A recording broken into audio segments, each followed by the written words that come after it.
I used to work in IT for a small library system made up of 4 branches across 4 towns. The main branch, where my office was, had a peculiar history. It wasn't just a library. It used to be an old train station. People in town whispered that strange things happened there, and that the building was haunted. At first, I brushed it off as local superstition. But it didn't take long before I began to understand why those rumors existed. Sometimes, I stayed late into the night, working alone in the dimly lit office. There were nights when silence itself felt heavy, pressing against my chest. On more than one occasion, I was so terrified by what I thought I heard that I abandoned everything: my laptop, my bag, even my personal belongings, just to run out with nothing but my keys. That's how real it felt, like the building itself was alive and watching me. One summer, my son, who was around 10 years old at the time, begged me to take him ghost hunting inside the library. He was fascinated by the idea of catching proof of spirits, EVPs on a recorder, maybe even photos. Against my better judgment, I agreed. There was something innocent in his excitement, and I thought perhaps it would be a harmless adventure. I had no idea what we were about to unleash. We arrived late one Saturday night, armed with a digital recorder and a camera. My son whispered questions into the dark aisles, asking the spirits to speak. For a while, it felt like a game. But then, the atmosphere shifted. The library grew colder, and faint rustling echoed from the stacks, as though someone was moving books just out of sight. My son's small hand gripped mine tight. "Did you hear that?" he whispered.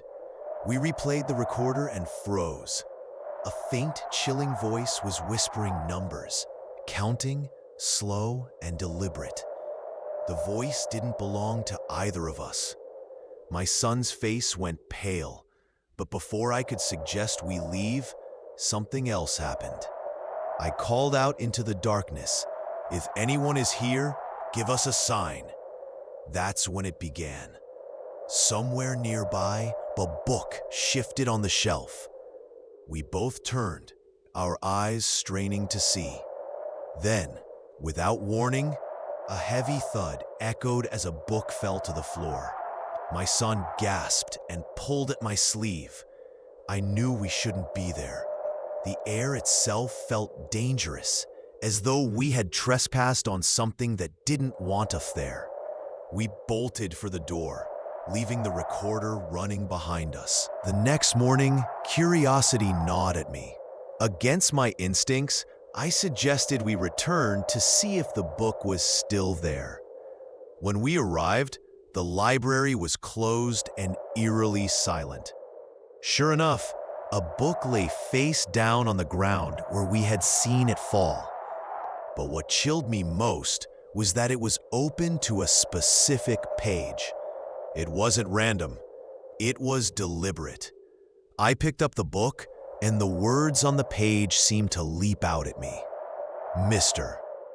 Smith picked up the bloody knife and proceeded to finish off his latest victim. But the name wasn't Smith.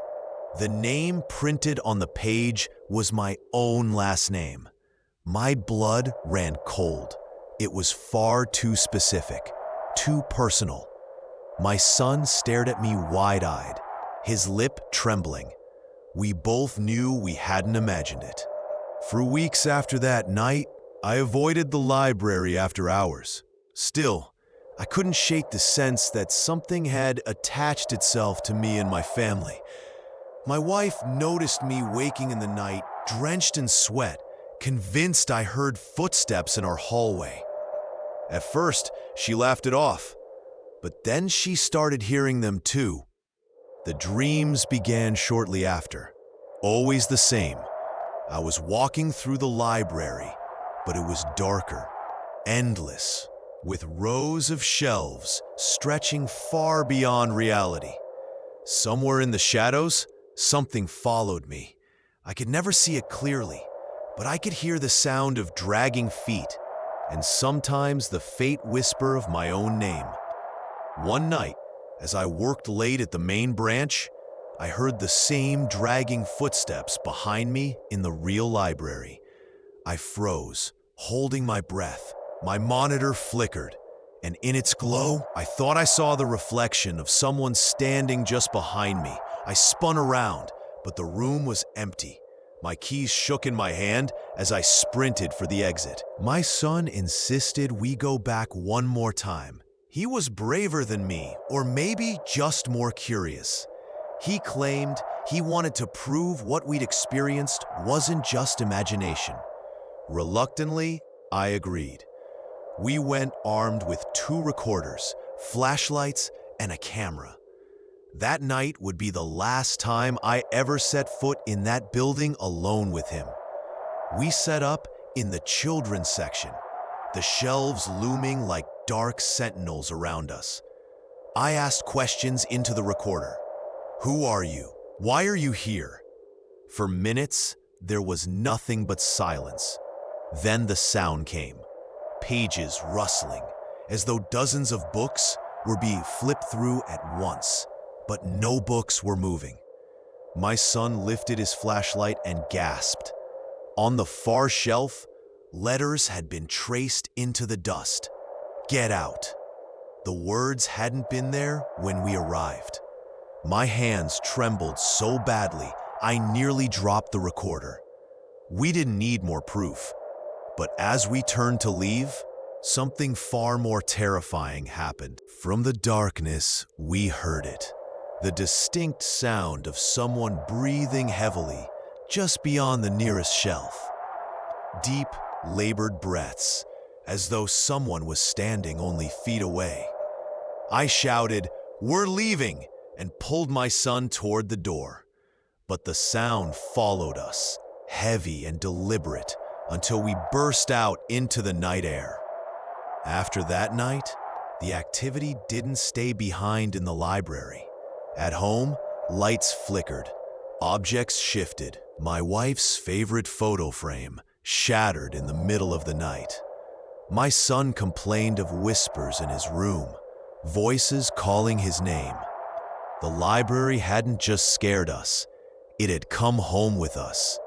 I told myself it was stress, or perhaps the power of suggestion. But one night, as I sat alone in my living room, I saw it. A shadow, darker than the night around it, moved along the wall. It paused near the family photos, lingering as though examining them. My blood turned to ice. When I switched on the light, it vanished. Desperate, I returned to the library, hoping to put an end to it. Maybe if I confronted whatever haunted the place, it would leave us alone. I wandered the aisles, whispering, "What do you want from me?" The answer came in a voice so low and guttural, I'll never forget. Your family. That night, I refused to sleep. Every creak in the house felt like a warning. Around 3 a.m., I heard the sound of books falling inside my own home. I rushed to the hallway and saw my son's door slowly creaking open. His recorder, which had been left on his desk, was lying on the floor, switched on. I picked it up and played it back. The last thing recorded chilled me. The same voice, whispering our last name. My wife begged me to quit the job. I considered it, but something compelled me to return again and again, as though the library itself wouldn't release me. Each time, the experiences grew darker. Doors slammed shut behind me. Lights flickered violently, and always that suffocating feeling of being watched from just over my shoulder. One night, I wasn't alone. Another staff member, Karen, had stayed late.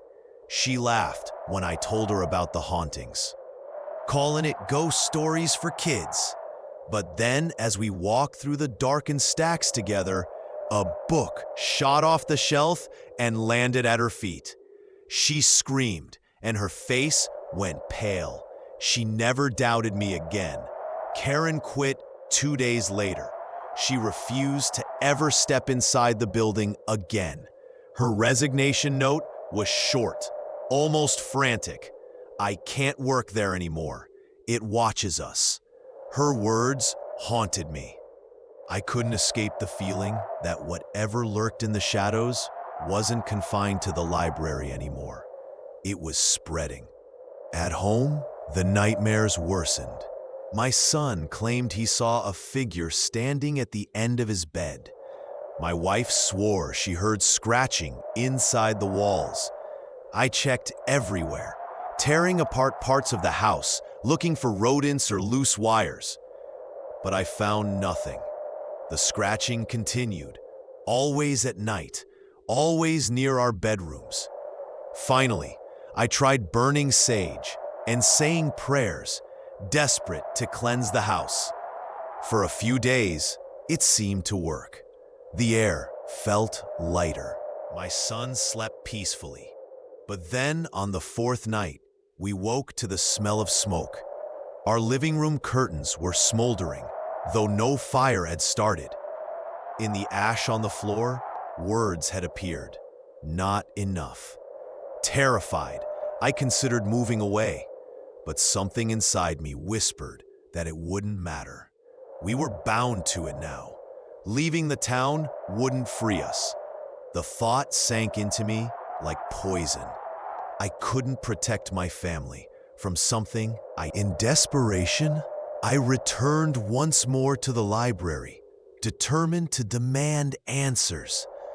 The silence was unbearable as I walked between the shelves. Then, one by one, the lights began shutting off, plunging the building into darkness. Only the faint glow of the emergency exit sign remained, and then, from the blackness, a voice hissed, "You shouldn't have come back." I ran, but no matter how fast I moved, the aisles seemed endless, twisting into paths I didn't recognize. My breath caught in my throat as I realized I wasn't in the same library anymore. The walls stretched higher, the shelves darker. I was somewhere else entirely, pulled into the nightmare I had dreamt of so many nights. Whispers surrounded me, overlapping voices chanting words I couldn't understand. My flashlight flickered and died, leaving me blind. I stumbled forward until my hands met the spines of books, rough beneath my fingertips. I pulled one down, desperate for light. But when I opened it, every page was blank, except for one word, scrawled in blood-red ink: mine. I screamed and dropped the book. The ground beneath me seemed to pulse, as though alive. I ran, heart pounding, until I found the faint glow of the exit sign. With every step, the voices grew louder, closer, until they were right in my ear. Just as I reached the door, the whispers fell silent. I pushed through into the cool night air, gasping for breath.